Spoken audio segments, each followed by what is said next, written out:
Welcome to Sacrilegious Discourse. For this is what the Sovereign Lord says. Why do you need prophets to tell people who you are and what you want? If you can justify everything that the God of the Bible has done, then you can justify any of your behavior. A lot of this mentality is trickling into what is now mainstream right-wing Christianity. I am capable of empathy greater than this God of the Bible. This is a Bible that they tell kids. This is the good Lord. This is the good book. He is fantasizing about murder, mass murder.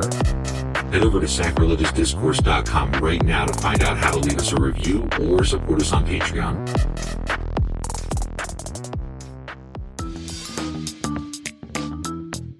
Hey there, sinners and saints. It's your favorite Bible-bashing duo from Sacrilegious Discourse, and we need your help. That's right, folks. We're raising funds for some heavenly equipment and a studio that doesn't sound like it's in the depths of hell. Our current setup, let's just say it's more apocalypse than audiophile. So if you want to hear us dissect the Bible without the background noise of demonic squirrels, chip in a few bucks. We're aiming for $5,000 to upgrade our audio and build a studio worthy of blasphemous banter.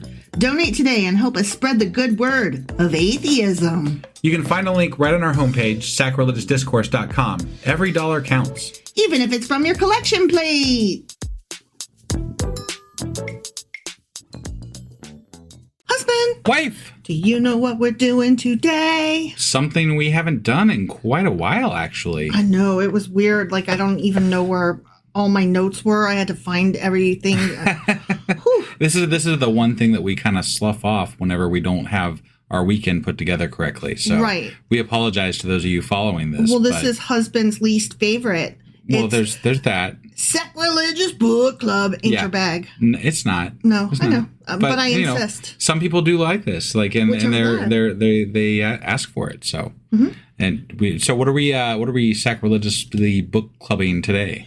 Well, we are reading Tales and Legends, a Treasury of Jewish Folklore, and we're in Part 4, Chapter 6, which is Animal Tales, on page 621.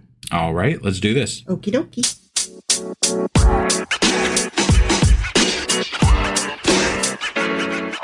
All right, so we are talking about some Jewish animal tales today. Okay. And they're all really short, and a lot of them are about foxes. So I was like, I wonder if Fantastic Mr. Fox was influenced by like a Jewish tale, and so I looked it up, but it's not. That was anticlimactic.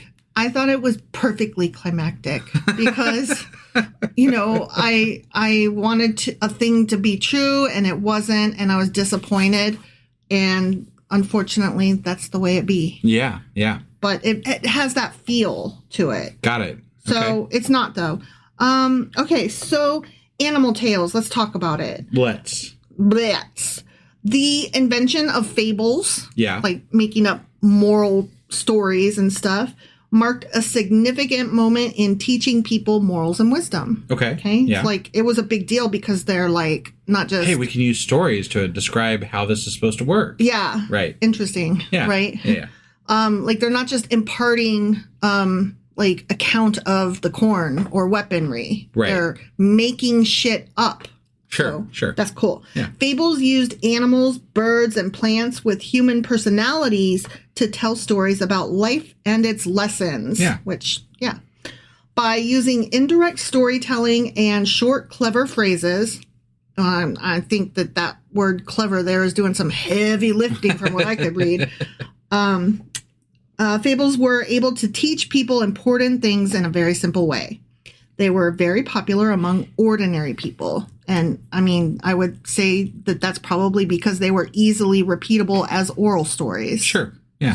And they're fun. I mean, ish. Comparatively speaking, it's not like... The best of them are dad jokes. The worst of them aren't like horrible, boring. Right. I mean, I'd rather like listen to some Jewish animal tales and fables than, say, sit through a UN summit. Yeah, there you go. Yeah. But anyway, the Jewish people did not invent or significantly develop fables, okay? Right. In general. Sure. Like, they were not the first people to, do animal fable things. Right. they were good at translating and adapting fables from India and Greece in particular. Okay. When you compare Jewish fables to those of other people, you can see that they mostly copied from Hindu and Greek sources. That's very interesting. I found it interesting as well. The Hindu influence really kind of surprises me a little bit, but the Eastern teachings, right? Yeah. Like, very cool. Yeah. Rabbi Meyer, a very famous Jewish teacher from the 2nd century and being well read in Greek and Latin literature, used fables to educate people. Okay. So a lot of people today still admire him. And as a matter of fact, like I read a thing that said that some traditional Jewish homes actually have a donation box attached to their wall in their living room or whatever, where sometimes the old wives, like the older women, will like toss coins to commemorate him still today. Okay. So, right. And this dude again was from the 2nd century. Okay. Yeah. So anyway, though the Talmud records that he collected 300 fables, so he like collected them, not necessarily wrote them all. Right. But he collected 300 of them at least, and only about 30 survived through time. Huh. Yeah. He adapted these into these stories from different cultures to fit the needs of Jewish life. Like his fable, The Fate of the Wicked, which is the first one we're going to read. Yeah. His storytelling skills made him a legendary figure, and several anecdotes in the Agada portray him as a skilled teacher of ethics and a great man. So he's still much admired and revered to this day. Okay, then there's this other dude, Benedictus Le Punctuor. That sounds like a pope name almost. It does, right? He's a Jewish grammarian from the Middle Ages. Okay. And he's believed to have contributed to medieval fable literature. And while a large number of the stories in this particular in his collection of Fox fables, which that's why I was thinking Mr. Fox. Yeah.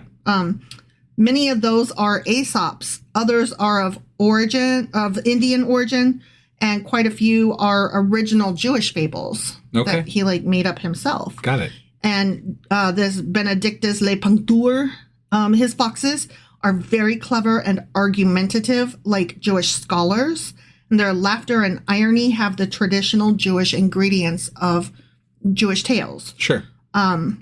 Even though this dude's from the Middle Ages, he's not like from early Jewish days. Okay. And it is very possible that England's first introduction to Aesop, like Aesop's tales, was through a Latin translation of Benedictus's fables. Okay. So I just thought, that was some interesting shit. Yeah. Okay. Yeah. So that was the introduction to this section. And now we are going to get into some stories. And they're all super short. Got it. Okay. Yep. The first one I didn't love that much. It's called The Fate of the Wicked. As I said, I'm only reading it because it was specifically mentioned in the intro and because he was so revered. Sure. So The Fate of the Wicked on page 622. Once a fox said to a wolf, "If you want to enjoy a good meal, take my advice. Enter the courtyard of any Jew on Friday and help him in his preparations for the Sabbath. Rest assured that he will reward you for this by asking you to partake of the Sabbath feast."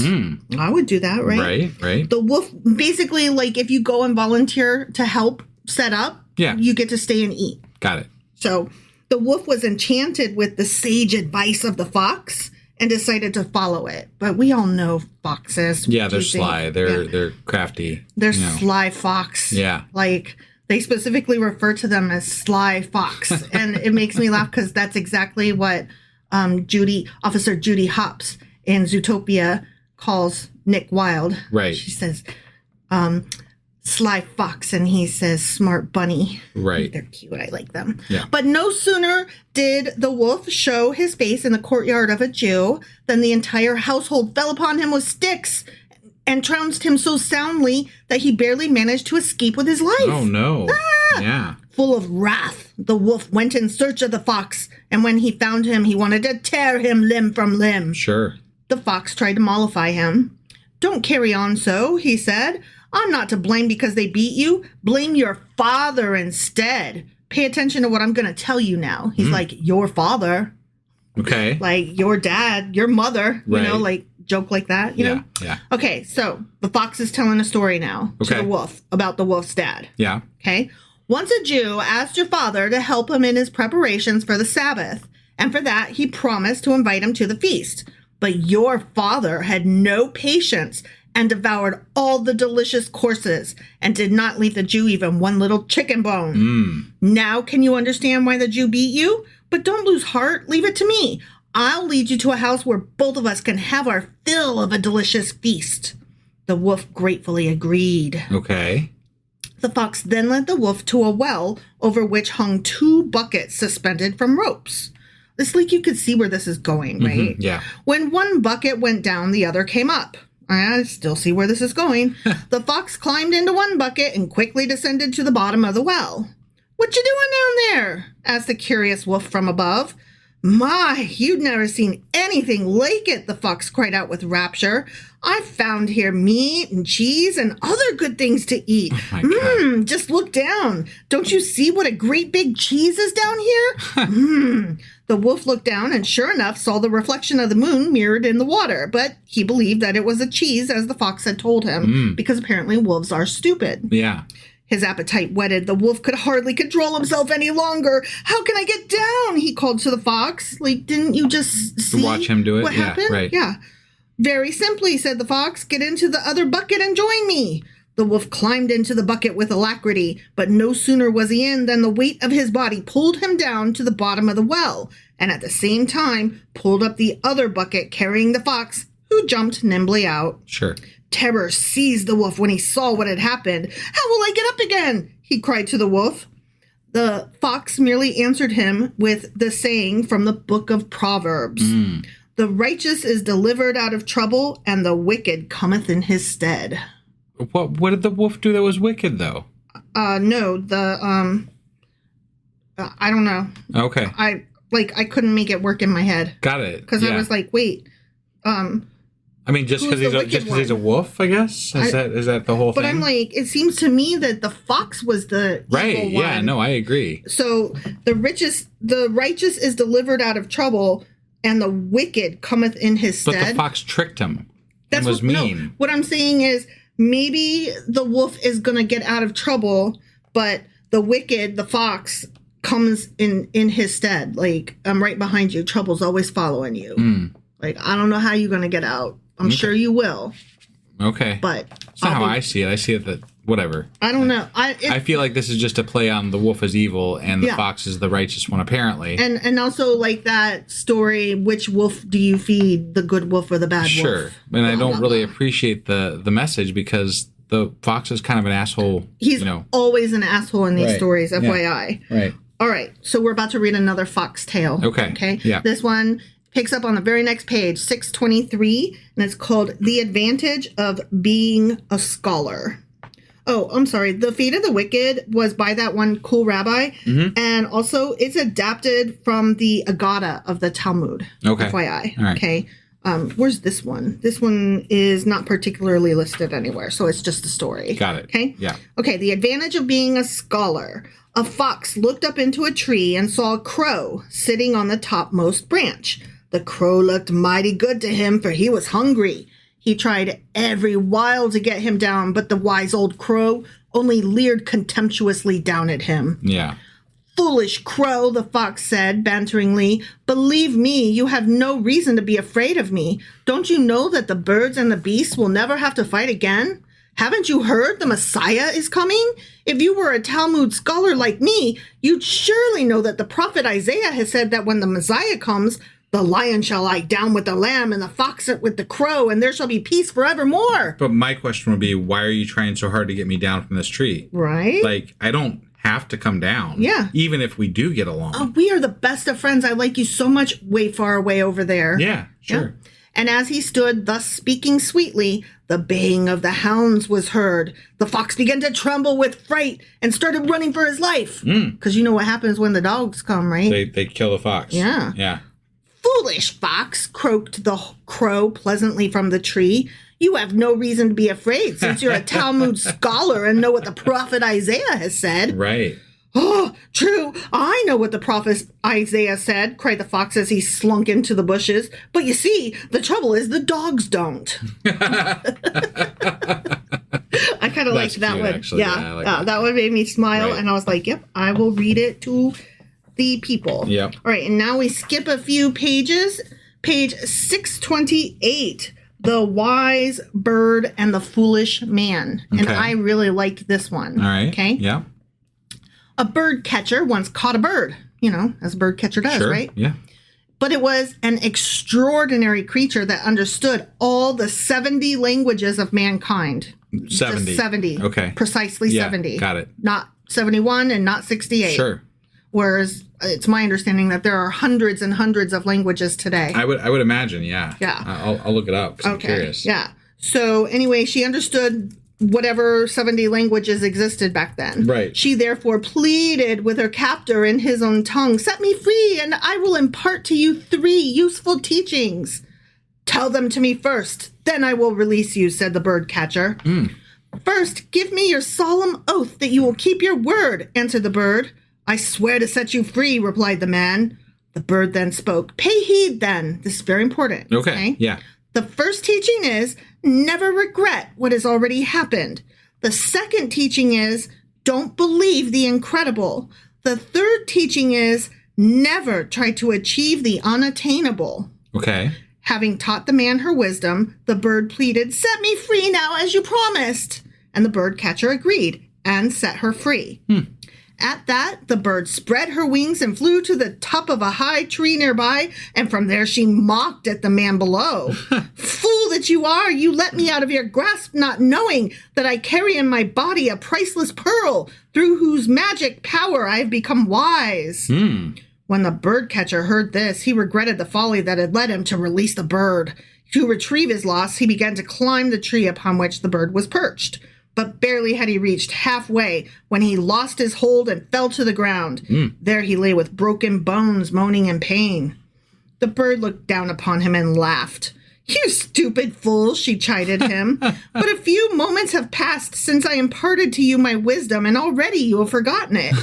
I told you never to regret anything that has happened, and almost immediately you regretted giving me my freedom. Very true. I taught you not to believe the incredible, and nevertheless, you accepted as truth my fairy tale that I carry in my body a wonder-working pearl. Know that I am nothing but a common bird who has to forage for her nourishment from hour to hour.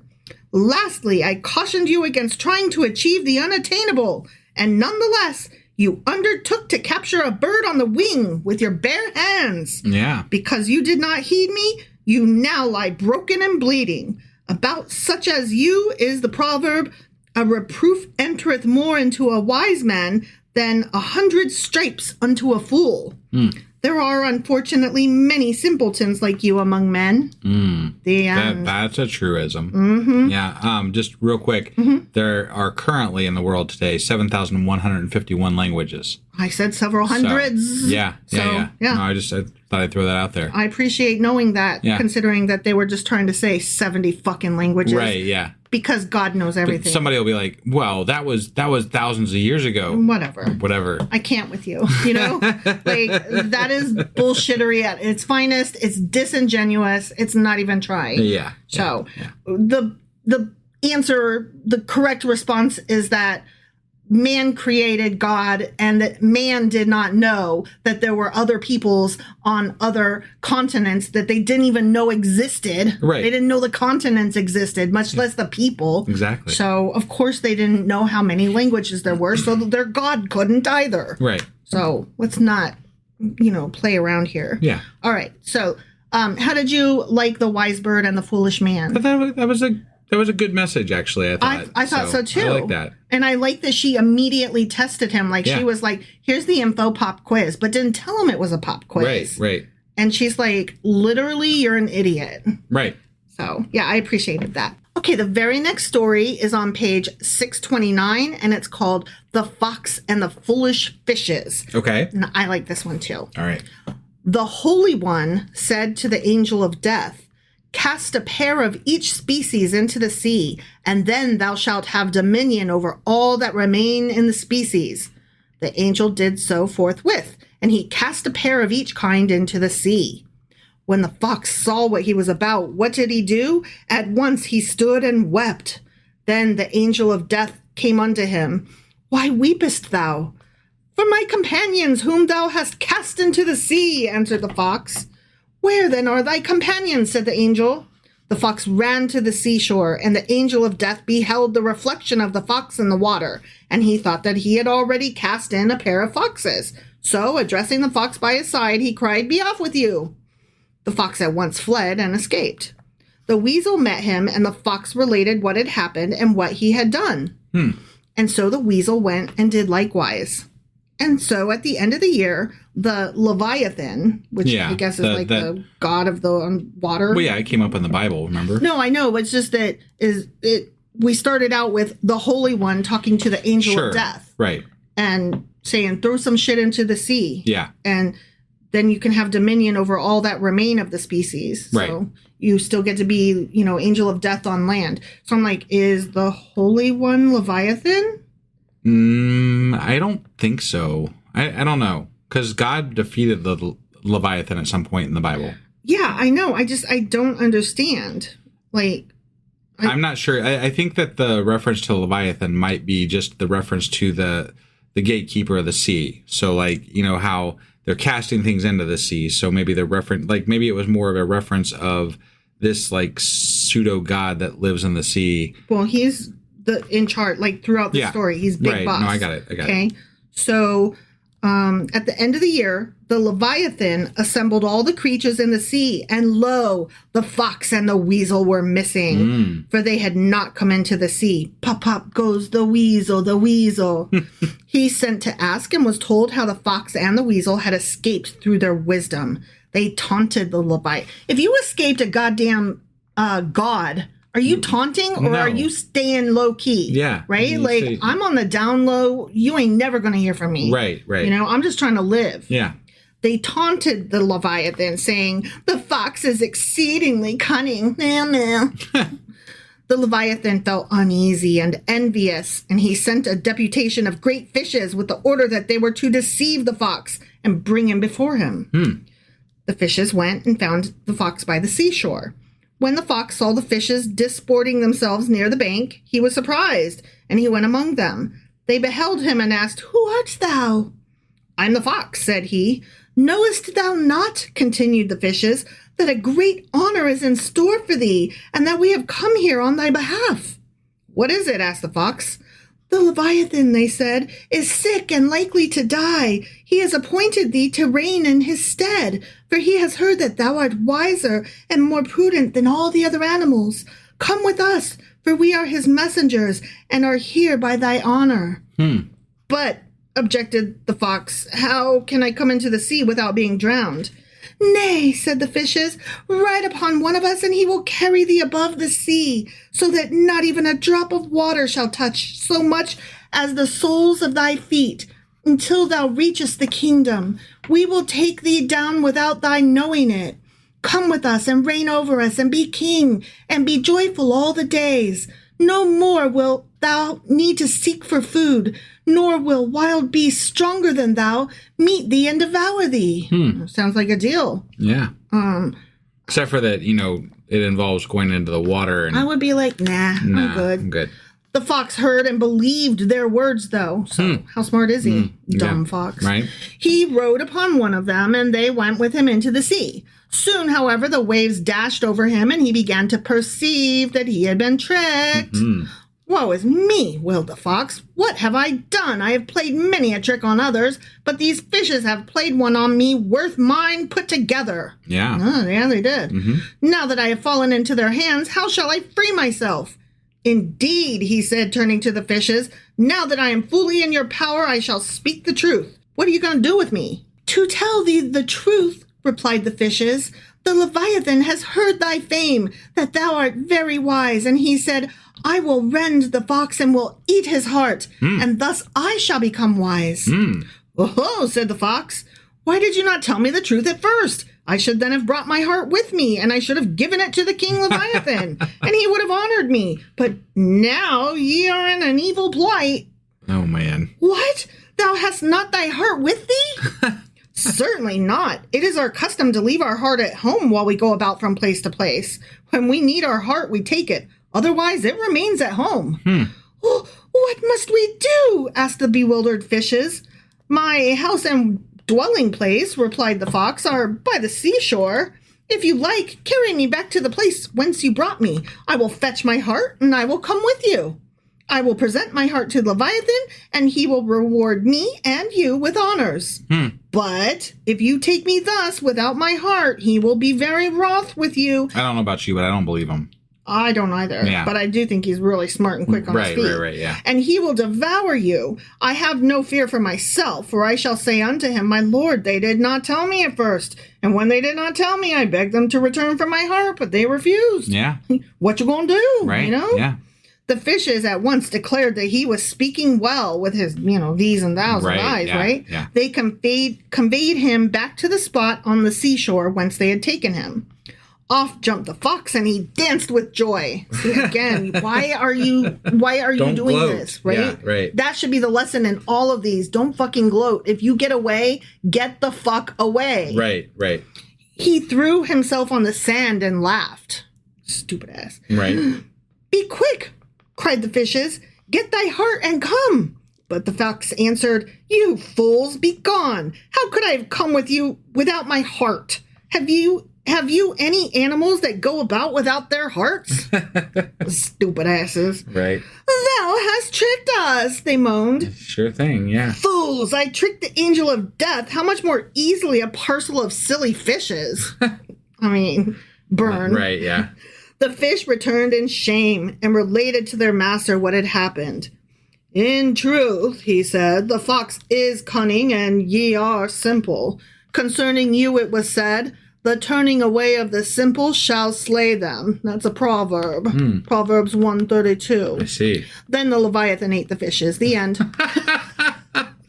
What the fuck? That's pretty great, yeah? I mean, sure, yeah. He's like, all but right. I don't really understand what the message is, though. What's I don't know. be cunning, be crafty, be sly, be quick on your feet, I guess, maybe. Don't believe everything you hear. Sure. There. Okay. All right. Yeah. I guess I could take that from it. I think that the proper message is don't let people take you under the sea. Right. And I guess, if you keep your wits about you, right, you could say keeping your wits about you is a good thing because the fox was able to like coolly and calmly like change up the situation for himself. I mean, he was all but dead and he talked himself out of it. Yeah. So I think maybe take some debate classes. Sure. And learn how to think and respond quickly. Right. And intelligently. Yeah. To change minds. Yeah. Or to trick people.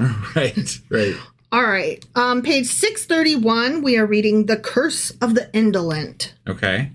A heathen farmer had a pig, a she-ass, and her little ass. I got a big ass. Yeah. He fed the pig a great deal, but the she-ass and her child were fed in limited measure.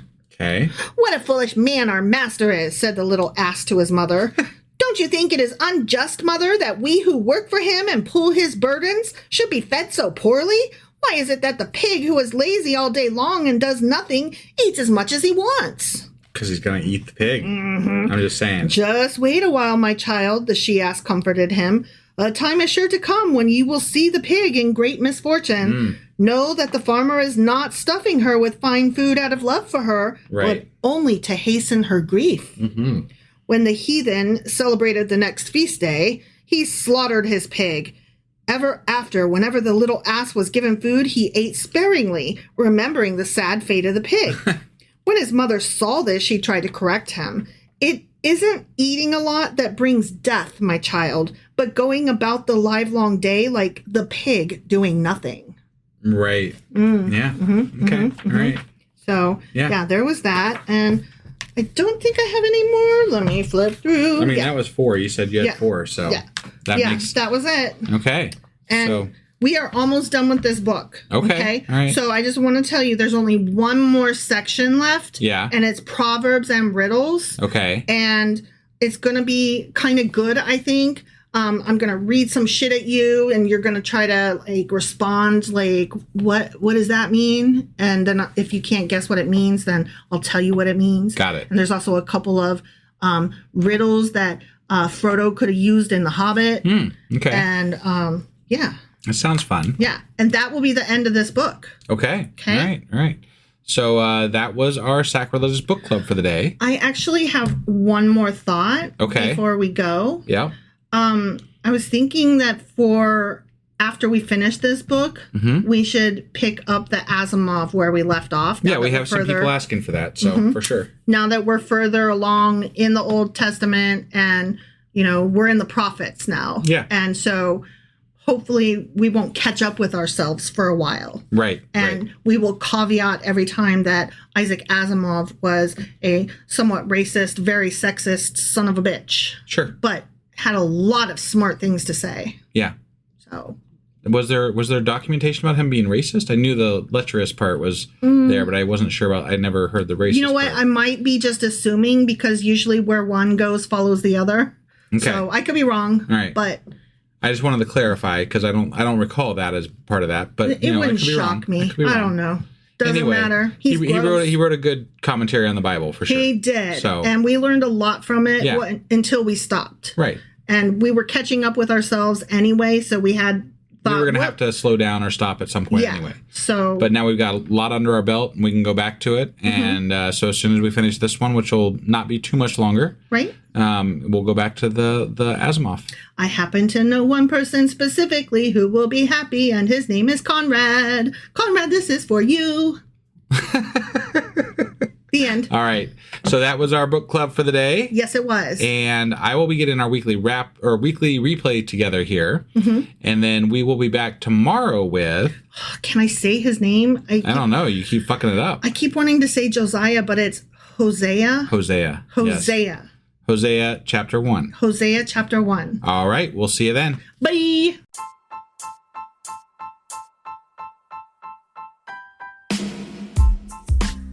Hey, wife. I guess that's the end? But husband, that's just sad. It doesn't have to be. We are on lots of social media platforms like Twitter. Our handle there is sacrilegious_D. For D's nuts. Oh my God. Stop doing that. Anyway, we're also on Facebook, Instagram, and Pinterest. There's a link to all of our social media sites at our website. Ooh, we have a website? Yeah, it's sacrilegiousdiscourse.com, where you can also find a link to our merch shop. We have a merch shop? Yep, we have podcast-themed clothing, mugs, notebooks, and more, as well as an atheist and science-themed products. Wow, our fans should really go check that out right now. Definitely. They can get in touch with us by sending an email to sacrilegiousdiscourse@gmail.com. But before they do that, we could really use some help. Oh yeah? With what? Well, it's not free running the podcast, and we need some financial support in order to get better equipment, which will free up time so we can concentrate on our podcast and our fans. Okay, so what should they do? Head over to patreon.com/sacrilegious discourse and sign up as a contributor on our podcast. Supporters there receive additional bi-weekly episodes that we record just for our Patreon members for as little as $2 a month. Also, we'd really appreciate it if you would like and subscribe on whatever platform you're using. And Apple Podcast reviews help us out tremendously. Like and subscribe. Leave an Apple review. Join us on Twitter. Support us on Patreon. That's a lot of instructions. Don't forget to say thanks. Thanks. Okay, bye.